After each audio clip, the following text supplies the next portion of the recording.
오늘 우리가 함께 볼 하나님의 말씀은 고린도전서 2장 1절에서 5절까지의 말씀입니다. 고린도전서 2장 1절에서 5절까지의 말씀입니다.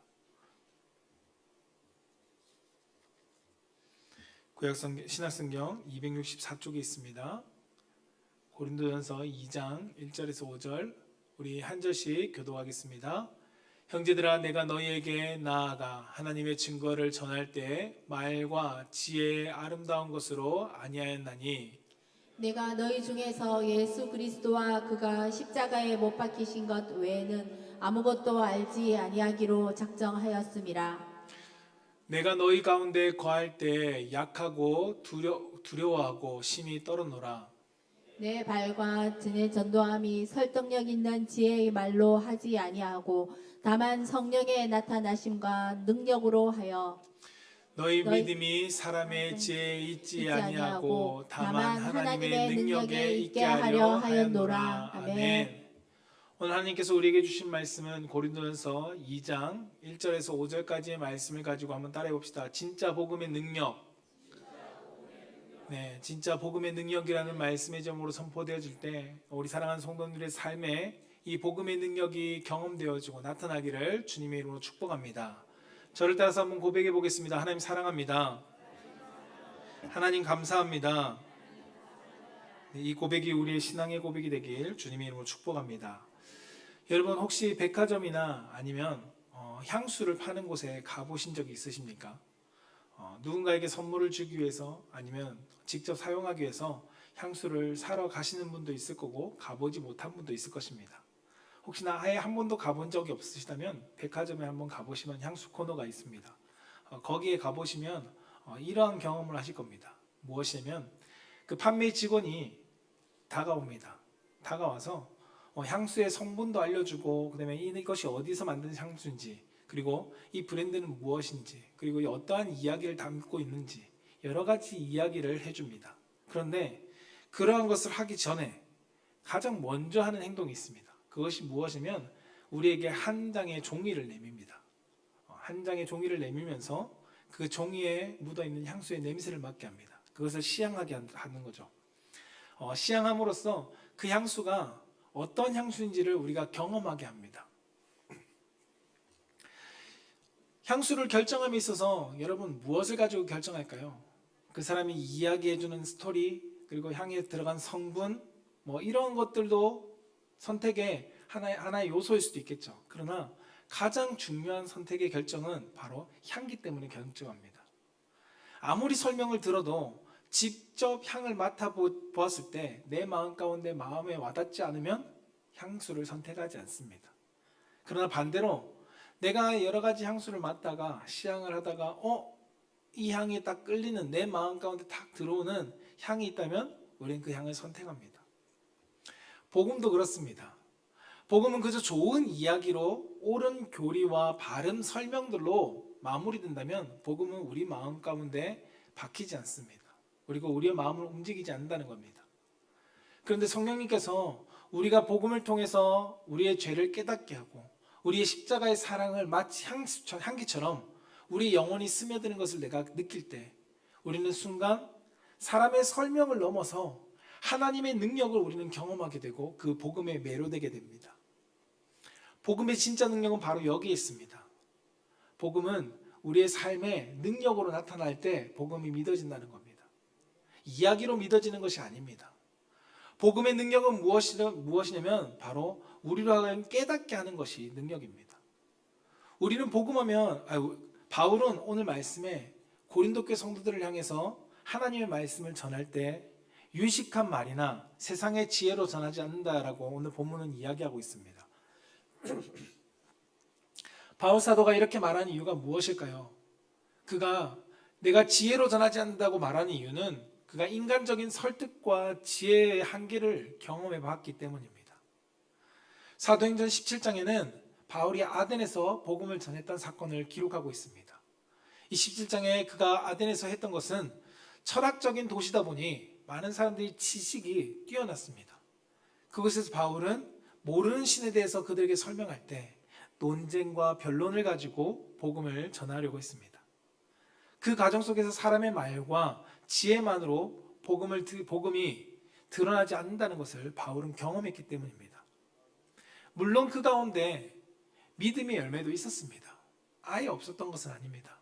그러나 바울이 그 뒤에 18장에 나오는 고린도에서의 복음을 전파했던 그 사건에서의 경험한 것과는 너무나도 확연하게 차이 나는 모습이었습니다. 고린도 교회 사람들 가운데는 바울이 설득을 하려고 하지 않았습니다. 그는 고린도 교회 성도들에게 받아들이든 받아들이지 않든 그가 믿고 있는 예수 그리스도, 그 예수 그리스도와 그의 십자가, 그리고 그 십자가의 고난, 죽으심, 그리고 그분의 부활, 이 복음의 진리만을 그는 고린도 교회 성도들에게, 고린도 지역에 있는 사람들에게 전했습니다. 여러분, 바울에게 있어서 성경의 지식이 뛰어난 그가 성경 지식을 내려놓고, 언변이 좋은 그가 언변의 능력을 내려놓고 오직 복음만을 전한다는 것은 결코 쉬운 일이 아니었습니다.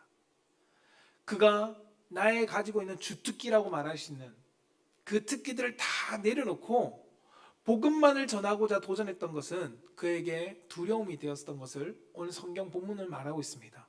3절에 이렇게 기록하죠. 내가 너희 가운데 거할 때 약하고 두려워하고 심히 떨었다. 내가 너희 가운데 거할 때 약하고 두려워하고 심히 떨었다는 겁니다. 그가 고린도 교회에 머물면서 복음을 전할 때, 그때 내가 잘할 수 있는 것을 다 내려놓고 오직 복음만을 전하려고 하니까 두려웠더라, 떨었다라고 그는 이야기합니다. 바울 자신도, 여러분, 바울이 자신 있던 언변도, 그리고 그의 뛰어난 성경적인 지식으로 그거 썰을 풀지 않았습니다. 바울은 진짜 복음, 그냥 생 복음만을 그는 전했습니다. 다른 것을 첨가하지 않고 오직 복음만을 그는 전한 것입니다. 아덴에서 인간적인 지혜와 설득으로 그는 한계를 경험했기 때문에 복음으로 승부했습니다. 복음의 중심된 예수 그리스도, 그 십자가, 그 능력만을 그가 선포했던 것입니다. 그래서 바울은 어땠냐? 사도행전 18장 8절에 그 고린도 지역에서 얼마나 큰 복음의 역사를 경험했는지 성경은 기록합니다. 8절에 이렇게 기록하죠. 또 회당장 그리스보가 온 지방과 더불어 주를 믿으며 수많은 고린도 사람도 듣고 믿어 세례를 받더라 라고 기록합니다. 수많은 사람들. 앞서 아덴에서는 소수의 몇몇 사람만이 이 그리스도의 복음을 믿었는데, 고린도에서는 그가 자신의 모든 것을 내려놓고 오직 복음만 전하니까 그곳에 많은 사람들이 복음을 듣고 믿었다고 성경은 기록합니다. 오늘 본문은 이 복음의 진짜 능력이 무엇인지를 두 가지로 우리 가운데 말씀해주고 있습니다. 그것을 함께 보고자 합니다. 그 첫 번째는 한번 따라해 봅시다. 사람의 말과 지혜로 전해지지 않았습니다. 네, 복음의 능력의 첫 번째는 뭐라고요? 사람의 말과 지혜로 전해지지 않았다는 겁니다. 오늘 고린도전서 2장 1절에서 2절 말씀을 같이 한번 읽어보겠습니다. 시작. 형제들아, 내가 너희에게 나아가 하나님의 증거를 전할 때 말과 지혜의 아름다운 것으로 아니하였나니 내가 너희 중에서 예수 그리스도와 그가 십자가에 못 박히신 것 외에는 아무것도 알지 아니하기로 작정하였습니다. 아멘. 오늘 말씀에 뭐라고 얘기죠? 하나님의 증거를 전할 때 말과 지혜의 아름다운 것으로 하지 않았다라고 사도 바울은 고린도 교회 성도들 가운데 이야기하고 있습니다. 사도 바울은 오늘 본문에서 자신이 복음을 증거할 때 내가 가지고 있는 특기, 내가 가지고 있는 가장 잘하는 것, 그것으로 너희들 가운데 나타내지 않았다라는 겁니다. 그가 복음을 전할 때 사용한 것은 오직 예수 그리스도의 그 이름과 그 십자가의 복음과 십자가에서 죽으심, 그리고 십자가를 이기고 그리고 부활하신 예수 그리스도, 그것만을 그는 전했습니다. 바울이 왜 이렇게까지 자신의 지혜를 의지하지 않는다고 강조했을까요? 그 이유는 앞서 말씀드린 것처럼 인간적인 설득으로, 인간적인 변론으로는 복음을 나타낼 수 없다는 것을, 그 한계를 그는 알았기 때문입니다.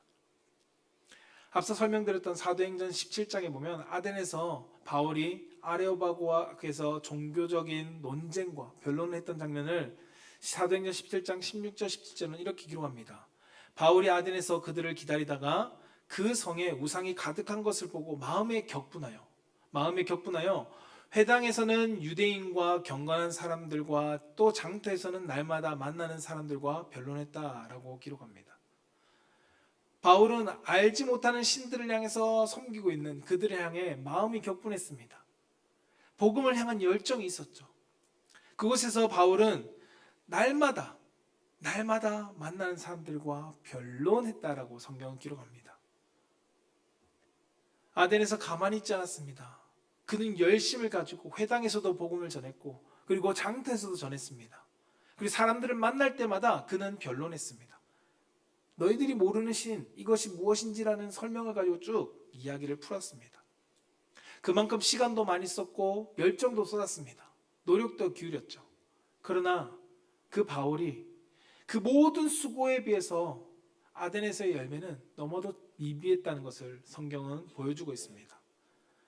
물론 열매가 없었던 것은 아닙니다. 그러나 너무도 많은 노력과 열정에 비해 적었다는 것입니다. 사도행전 17장 34절은 그렇게 기록하는데요. 몇 사람이, 많은 무리가 아닙니다.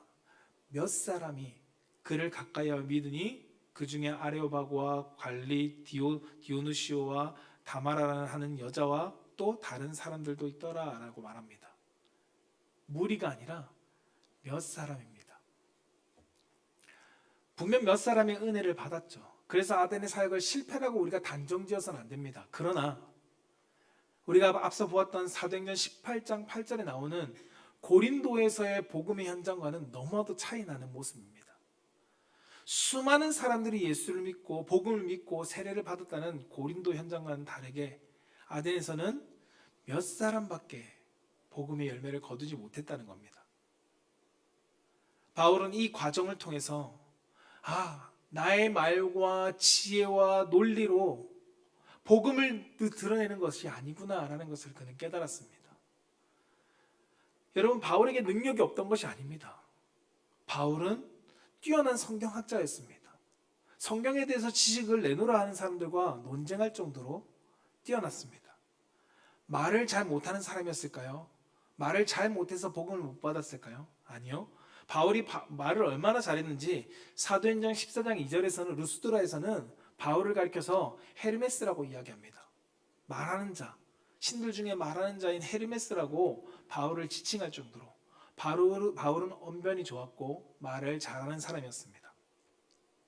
그런 바울이지만 복음의 능력이 내 언변과 나의 능력과 나의 지식으로 나타나지는 것이 아니라는 것을 그는 아덴에서 경험했기 때문에 고린도에서는 분명한 복음의 방향을 잡고 있었습니다. 사람의 말로 하지 않겠다. 내 지식으로 전하지 않겠다. 세상의 지식으로 내가 설득하지 않겠다라는 확고한 신념을 가지고 고린도에서 복음을 전했습니다. 오직 예수 그리스도의 십자가만, 오직 못 박히신 예수 그리스도, 그리고 그분이 십자가에서 승리하시고 그리고 부활하신 예수 그리스도, 이 복음의 중심만을 내가 그것을 증거하겠다라고 바울은 결단했던 것입니다. 여러분, 복음의 핵심이 다른 데 있지 않습니다. 복음의 핵심은 예수 그리스도입니다. 진짜 복음은 사람의 마음을 사로잡는 말재주로 복음이 나타나는 것이 아닙니다. 예수 그리스도와 그의 십자가 그리고 그의 부활, 그것을 통해서 우리는 복음을 나타낼 수 있어야 한다는 겁니다. 우리도 신앙생활 하다 보면 여러분 복음을 전합니다. 여러분 우리도 복음을 전하잖아요. 근데 십자가에서 우리 죄를 죽으신 예수 그리스도를 전하기보단 우리는 무엇을 증거하죠? 다른 부수적인 것을 많이 전할 때가 너무나도 많습니다. 예를 들어 힘든 사람에게 찾아가서 교회 나오면 힘든 문제가 해결됩니다.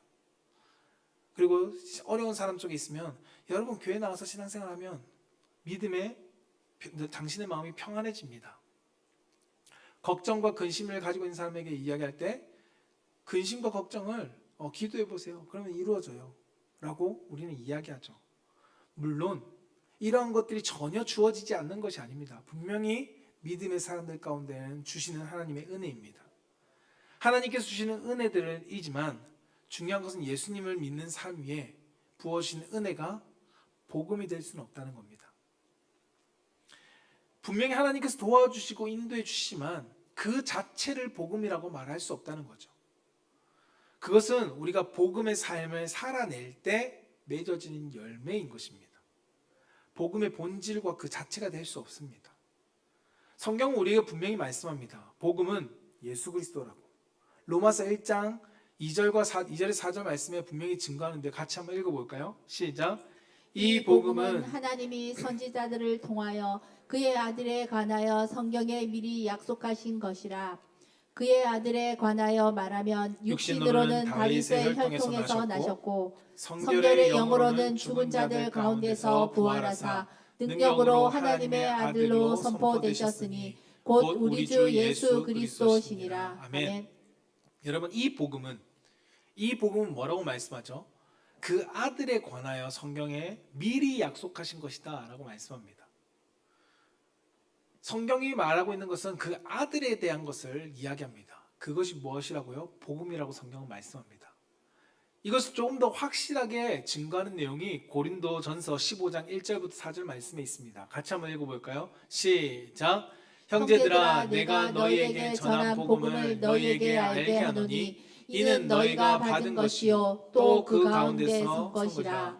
너희가 만일 내가 전한 그 말을 굳게 지키고 헛되이 믿지 아니하였으면 그로 말미암아 구원을 받으리라. 내가 받은 것을 먼저 너희에게 전하였노니 이는 성경대로 그리스도께서 우리 죄를 위하여 죽으시고 장사 지낸 바 되셨다가 성경대로 사흘 만에 다시 살아나사. 아멘. 이 말씀에서 뭐라고 얘기해? 너희에게 전한 복음, 고린도 성도들 가운데 전한 복음은 무엇이냐? 그리스도께서 우리 죄를 위해서 죽으시고 장사 지낸 바 성경대로 사흘 만에 다시 살아났다라는 이 내용이라는 겁니다. 복음은 하나님께서 그 아들을 이 땅 가운데 보내시고 우리를 위해서 십자가에서 죽으시고 그리고 우리를 위해서 십자가에서 다시 사흘 만에 부활하신 그 사건이 바로 복음임을 성경 우리 가운데 말씀해 주고 있습니다. 여러분 복음의 중심은 문제 해결이 아닙니다. 복음의 중심은 내 삶의 편안함이 아닙니다. 복음의 중심은 나를 위해서 죽으신 그리고 살아나신 예수 그리스도가 복음의 중심이라는 겁니다. 이것은 사람의 어떠한 말로 다 설명할 수 없습니다. 이해되지 않는 내용입니다. 이 세상에 어떠한 사건과 어떠한 지혜를 가지고도 다 해석할 수 없는 게 복음의 내용입니다. 그러므로 사람의 지혜를 가지고 설명한다고 해서 복음이 온전히 받아들여질까요? 복음이 온전하게 받아들여지지 않겠죠. 믿어지지 않겠죠. 복음은 단순히 이해하는 것이 아니기 때문입니다. 무슨 세상의 공식이 아니라 복음은 하나님의 역사의 이야기이기 때문에 우리가 복음을 믿음으로써 얻는다는 것을 성경은 말하고 있습니다. 하나님의 구원은 이 복음을 믿는 자들 가운데 주시는 능력입니다. 복음의 능력은 사람을 설득시키고 이해하는 데 있지 않습니다. 구원을 향해 나아가는 것이 복음의 능력이 아닙니다. 복음의 진짜 능력은 무엇이냐면 복음을 받은 자들로 하여금 믿게 하는 것이 능력입니다. 복음의 능력은 그 복음을 듣고 그것을 믿게 한다는 것입니다. 로마서는 그래서 이렇게 말씀합니다. 1장 16절에 같이 한번 읽어볼까요? 내가 복음을 부끄러워하지 아니하노니 이 복음은 모든 믿는 자에게 구원을 주시는 하나님의 능력이 됨이라. 아멘. 내가 복음을 부끄러워하지 않으니 뭐라고요? 이 복음은 모든 믿는 자들에게 주시는 하나님의 능력이다라는 것입니다. 성경 어디에도 여러분 우리 보고 믿게 하라라는 구절이 없습니다. 너가 저 사람을 믿게 해야 된다라는 구절이 없다는 거예요. 예수님께서는 우리에게 믿게 만드는 사명을 주지 않았습니다. 예수님께서 우리에게 요구하신 사명은 전하라는 사명을 주셨죠.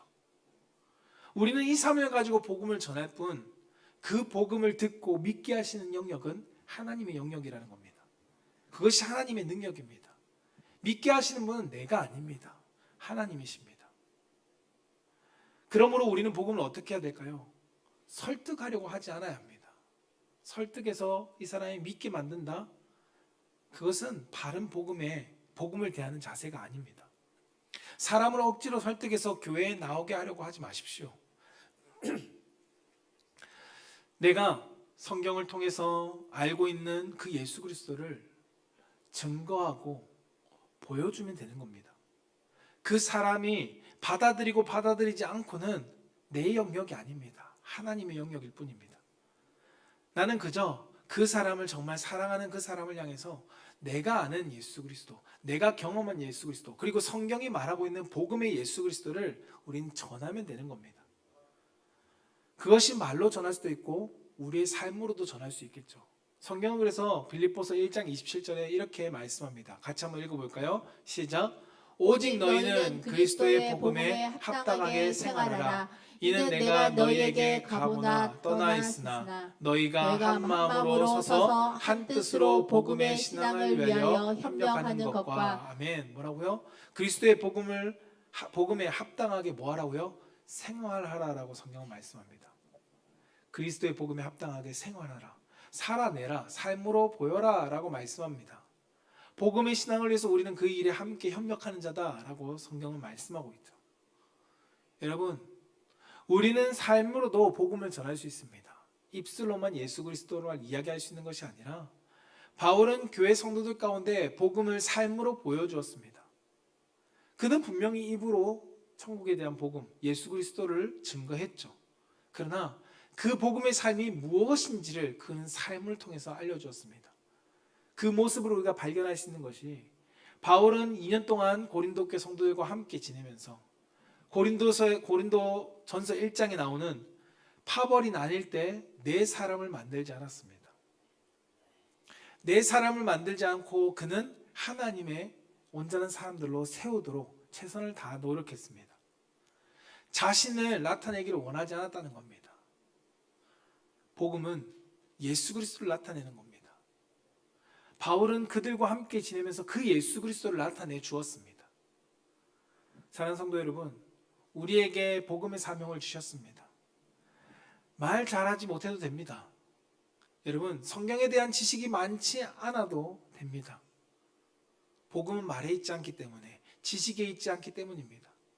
여러분이 성경을 보고 들은 것, 그 여러분들이 경험한 예수 그리스도를 전하고 그리고 나타내면 됩니다. 예수님과 함께 삶을 통해서 여러분 복음을 보여주면 됩니다. 사람의 말이 아니라 하나님의 능력이, 사람의 지혜가 아니라 십자가의 능력이 듣는 자들 가운데 증거되어질 때 여러분들이 전한 복음은 그들의 삶에서 복음의 능력으로서 하나님께서 역사하실 겁니다. 저는 우리 사랑하는 성도님들이 그 복음을 증거할 수 있는 성도가 되기를 축복합니다. 두 번째 복음의 능력은 따라해봅시다. 성령님의 나타나심으로 드러납니다. 네, 복음의 능력은 성령님의 나타나심으로 드러난다는 것입니다. 오늘 고린도전서 2장 4절 5절 말씀을 함께 읽어보겠습니다. 시작.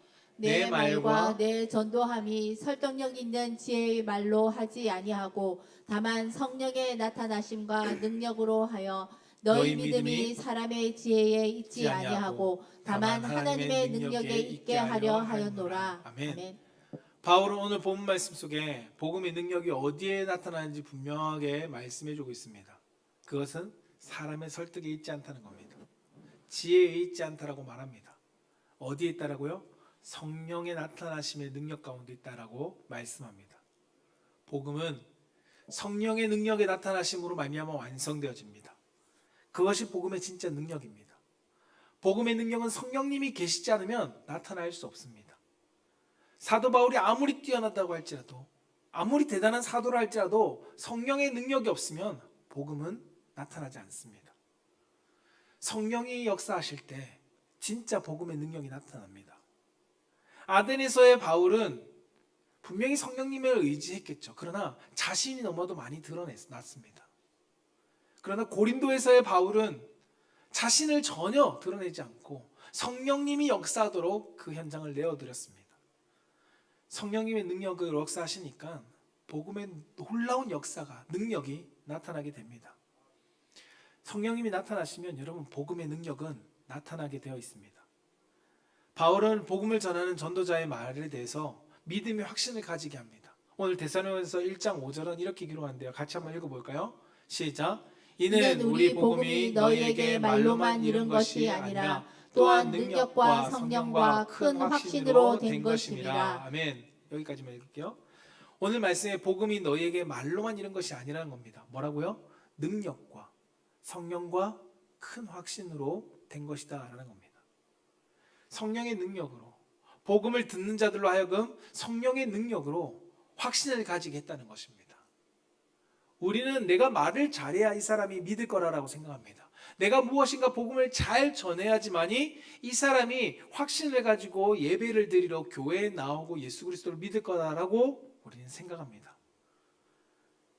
그러나 정확하게는 내가 말하는 것에 있는 것이 아니라 성령의 능력이 그 복음을 전하는 현장 가운데 함께할 때 그 사람으로 하여금 확신을 가지게 합니다. 이것이 또한 더 나아가서 복음을 전하는 자에게도 더해주신 능력이 있습니다. 그것이 무엇이냐면 요한복음 15장 26절에는 말씀하고 있는데요. 함께 읽어볼까요? 시작. 내가 아버지께로부터 너희에게 보낼 보혜사 곧 아버지께로부터 나오시는 진리의 성령이 오실 때 그가 나를 증언하실 것이요. 아멘. 뭐라고? 성령이 오실 때, 성령이 오심으로써 나타나는 것이 무엇이요? 나를 증언한다는 것입니다. 성령님이 증언하시는 겁니다. 앞서 데살로니가전서에서는 확신을 성령님께서 가지게 하시고 받는 자들로 하여금 확신을 가지게 하시고, 요한복음에서는 성령님께서 함께 하심으로써 증언하게 하신다는 겁니다. 받는 자들에게는 확신을, 그리고 전하는 자에게는 성령님으로 말미암아 증거할 수 있는 능력을 주시는 분이 성령님이십니다. 내가 증언하는 것이 아닙니다. 내가 증거하는 것이 아니라는 겁니다. 많은 사람들은 내가 전도하러 갑니다, 내가 복음을 전하러 갑니다 라고 생각하지만, 내가 하는 것이 아니라 나와 함께 하신 성령님께서 그 일을 행하게 하신다는 겁니다. 그것이 복음의 능력입니다. 그리스도의 능력이 전해지는 자를 통해서 복음을 전하는 자를 통해서 그리스도의 능력이 전해집니다. 우리는 복음을 전해야 된다는 것을 모두가 알고 있습니다. 예수 그리스도를 믿으셨다면, 믿고 난 뒤에 내가 정말 예수 그리스도를 만나고 경험하고 영접했다면, 복음을 경험했다면, 많은 성도님들은 나도 그 복음을 전해야 된다는 것을 너무 잘 알고 있습니다. 그런데 중요한 것은 우리가 부담이 됩니다. 복음을 전하지 못하는 이유 중에 무엇이냐라고 설문했을 때 반 이상이 넘는 사람들이 용기가 부족해서입니다 라고 말했다고 합니다. 그 용기는 무엇일까요? 거절당할 것에 대한 두려움, 그리고 관계가 틀어질 것에 대한 두려움, 저 사람들이 나를 떠날까 봐 하는 두려움. 복음을 전하지 못하는 이유 중에 가장 큰 이유가 바로 이것입니다. 그런데 오늘 말씀에서 성령의 우리 가운데 능력이 임하시면, 복음의 능력이 우리 삶 가운데 경험되어지면 예수님을 증언할 수 있게 된다는 거 성경은 말씀합니다. 여러분, 모든 사람이 똑같이 경험한다고 단정 지을 수는 없지만 복음을 전하는 가운데 성령님이 분명히 용기를 주십니다. 그것이 복음의 능력입니다. 복음을 붙잡고 내가 나아갈 때 성령님이 내 삶 가운데 복음을 전하도록 능력을 주신다는 겁니다. 오늘 요한복음에서 말씀처럼 나를 증언하게 하시는 분이 성령님이기 때문입니다. 누가복음 12장 11절 12절도 이렇게 말씀합니다. 같이 한번 읽어볼까요? 시작. 사람이 너희를 회당이나 위정자나 권세 있는 자 앞에 끌고 가거든 어떻게 무엇으로 대답하며 무엇으로 말할까 염려하지 말라. 마땅히 할 말을 성령이 곧 그때에 너희에게 가르치시리라 하시니라. 아멘. 우리가 무엇으로 말할까, 무엇으로 대답할까 염려하지 말라고 말씀합니다. 무엇 때문에? 복음 때문에 내가 핍박받고 복음으로 변론해야 될 상황에 내가 어떻게 말하지? 라는 것을 걱정하지 말라고 말합니다. 왜요? 12절에 마땅히 할 말을, 전할 말을 성령님께서 그때에 너에게 가르치신다는 것입니다. 성령님은 우리를 웅변가로 만드시는 분이 아닙니다. 그러나 성령님은 우리에게 있는 두려움을 물러나게 하시고 담대함을 주시고 더 나아가 우리의 입술에 전할 말을 주시는 분이라는 것을 성경은 말씀하고 있습니다. 여러분, 우리는 이웃사랑 초청주의를 맞이하고 앞두고 있습니다. 전도 대상자를 품고 계실 거죠. 그러나 어떻게 복음을 전해야 될지 고민하고 계시는 분들이 더 많을 겁니다. 그냥 작년에 했던 것처럼 그냥 교회 한번 와봐. 교회 오면 좋아. 교회 오면 재밌어. 이런 것으로, 아니면 교회 조금 더 나가서 교회 오면 너의 문제가 해결될 거야 라는 것으로 우리가 전도를 계획하고 계신 분도 있을 겁니다. 그러나 이번 복음을 전하는 초청주일에는 여러분들이 예수 그리스도를 이야기해 보셨으면 좋겠습니다. 예수를 이야기할 수 있는 초청이 되기를 축복합니다. 분명 초청되어 오는 분들이 교회 와서도 복음을 듣게 될 겁니다. 십자가의 예수 그리스도의 사랑을, 그리고 여러분들을 구원하신 사랑을, 그 은혜를. 그러나 교회 안에서 듣는 것보다 내 삶에 역사하신 예수 그리스도, 그분을 우리가 복음으로 전할 수 있는 담대함을 가지고 나아갈 수 있기를 축복합니다. 하나님은 그 마음을 여러분들이 품으셨을 때 그 마음 가운데 담대함을 주실 것이고, 그 담대함 가운데 여러분들을 통해서 여러분들의 삶에 역사하시는 예수 그리스도, 그분을 증거하게 하실 겁니다. 분명 성령님께서 여러분들을 도와주실 것입니다. 저는 우리 사랑하는 성도님들이 복음을 전하는 것을 두려워하지 않길 바랍니다. 여러분들이 사도 바울처럼 디모데에게 권한 이 말씀을 기억하길 축복합니다. 디모데후서 1장 7절 8절 말씀인데요. 같이 한번 읽어볼까요? 시작. 하나님이 우리에게 주신 것은 두려워하는 마음이 아니요 오직 능력과 사랑과 절제하는 마음이니, 그러므로 너는 내가 우리 주를 증언함과 또는 주를 위하여 갇힌 자 된 나를 부끄러워하지 말고 오직 하나님의 능력을 따라 복음과 함께 고난을 받으라. 아멘. 하나님이 우리 가운데 두려운 마음을 주시지 않는다라고 말씀합니다. 그럼 두려운 마음은 어디서 오는 걸까요? 하나님이 주시는 것이 아니라는 거죠. 하나님은 우리에게 두려운 마음을 주시는 것이 아니라 우리 가운데 능력을 주십니다. 오직 능력으로 사랑과 절제하는 마음을 주십니다. 복음을 전하는 자들을 긍휼히 바라볼 수 있는 마음을 주시고요, 그 전도 대상자들을 향해 사랑의 마음을 가지도록 주신다는 겁니다. 그리고 복음을 전하는 자들 가운데 오늘 바울이 디모데에게 권면한 내용이 두 번째는 무엇이냐면, 내가 복음을 위해서 갇힌 자 된 것을 부끄러워하지 말라고 말합니다. 복음을 전하다 보면 핍박이 있다는 것을 말씀하고 있죠. 복음을 전하다 보면 어려운 일을 당할 거라고 분명히 말씀하고 있다는 겁니다. 그런데 오직 하나님의 능력을 따라 복음과 함께 그 고난을 받으라라고 권합니다. 여러분, 복음을 전하는 것이 아까 말한 대로 두렵기 때문에 복음을 못 전합니다. 그런데 우리가 두려워하지 말 이유가 여기 있습니다. 복음을 전하면 어려운 일 당하게 됩니다. 여러분, 복음을 전하다 보면 불합리한 대우를 받게도 됩니다. 그러나 그것을 성경은 받으라라고 말합니다. 피하지 말고 두려워하지 말고 그것을 받으라라고 말하고 있다는 겁니다. 무엇과 함께요?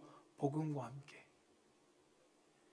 복음을 거절당해도 기꺼이 그 거절당함을 받으라는 겁니다. 옛날에는 복음을 전할 때 소금도 뿌렸다고 합니다. 소금을 기꺼이 맞으라고 성경은 말합니다. 복음을 전한 것을 여러분 두려워하지 마십시오. 두려워할 필요가 없습니다. 왜요? 나만 당하는 게 아니라 성경의 역사 속에 지금까지 많은 복음의 증거자들이 이 고난을 받았기 때문입니다. 그리고 그들은 그 고난으로 말미암아 하늘의 상급을 바라보면서 나아갔습니다. 저는 우리 사랑하는 성도님들이 복음을 전하는 일에 함께 나아갈 수 있는 성도가 되기를 축복합니다. 그리고 고난도 함께 받기를 원합니다. 그러나 여러분, 우리가 걱정하지 말 것은 성령님이 우리와 함께 하십니다. 성령님이 여러분들의 복음의 현장 속에 함께 하시고요, 여러분들이 갇히는 그 감옥 속에 바울과 함께 하셨고, 여러분들이 핍박받는 그 현장 속에 성령님은 함께 계셨습니다. 저 우리 사랑하는 성도님들이 성령님과 함께하는 삶을, 복음의 능력을 경험하는 삶을 누리기를 축복합니다. 그래서 여러분들의 삶을 통해서 복음의 능력이 증거되어지고 전해지며, 많은 이들이 여러분들의 삶을 통해, 바울을 통해서 고린도 교회 성도들이 많은 이들이 예수 그리스도 가운데 나와서 복음을 영접한 것처럼, 여러분들을 통해서, 우리 사랑하는 성도님들을 통해서 많은 이들이 여러분들이 가까운 가족과 친척들과 형제들과 이웃들과 여러분들의 직장 동료들이 복음을 믿는 놀라운 역사가 경험되어지기를, 그런 역사 현장이 나타나기를 주님의 이름으로 축복합니다. 말씀을 정리하고자 합니다. 예수님께서 우리에게 분명한 사명을 주셨습니다. 사도행전 1장 8절 우리가 한번 같이 읽어볼까요? 시작. 오직 성령이 너희에게 임하시면 너희가 권능을 받고 예루살렘과 온 유대와 사마리아와 땅끝까지 이르러 내 증인이 되리라 하시니라. 아멘. 우린 땅끝까지 이르러 예수 그리스도를 전하는 복음의 증인의 사명을 살아야 합니다. 이것이 우리에게 주어진 사명입니다. 저는 우리 사랑하는 성도님들이 이 복음의 사명을 감당함에 있어서 말재주와 지식을 의지하지 않기를 바랍니다. 우리는 복음 되신 예수 그리스도, 그 십자가만을 전하면 되는 것입니다. 그 복음 가운데 분명히 성령님은 능력을 행하실 것이고 함께 하실 겁니다. 여러분, 복음을 전함에 있어서 받을 고난을 두려워하지 마십시오. 내가 잘할 수 있을까 염려하지 마십시오. 성령님께서 그 복음의 현장 속에 함께 하시면서 역사하실 것입니다. 우리가 전할 것은 예수 그리스도의 십자가입니다. 어떻게 설득시키지가 아니라 예수 그리스도가 당신을 위해서 그 십자가에서 모든 것을 담당하셨습니다. 그 십자가를 나는 믿습니다. 믿음이 내 삶을 구원했습니다. 이 복음의 능력을 여러분 삶으로 나타낼 수 있게 축복합니다. 와, 저 사람은 예수 믿고 난 다음에 달라졌구나. 그것이 우리의 삶으로 복음을 나타내는 겁니다. 저 사람이 두려워하고 걱정하던 그 사람이 예수 믿으니까 어떻게 저렇게 행복하게 살아가지? 그것이 우리의 삶으로 예수 믿는 자의 복음을, 예수 그리스도라는 그분을 증거하고 나타내는 것입니다. 저는 우리 사랑하는 성도님들이 그러한 복음을 나타낼 수 있는 성도가 되길 축복합니다.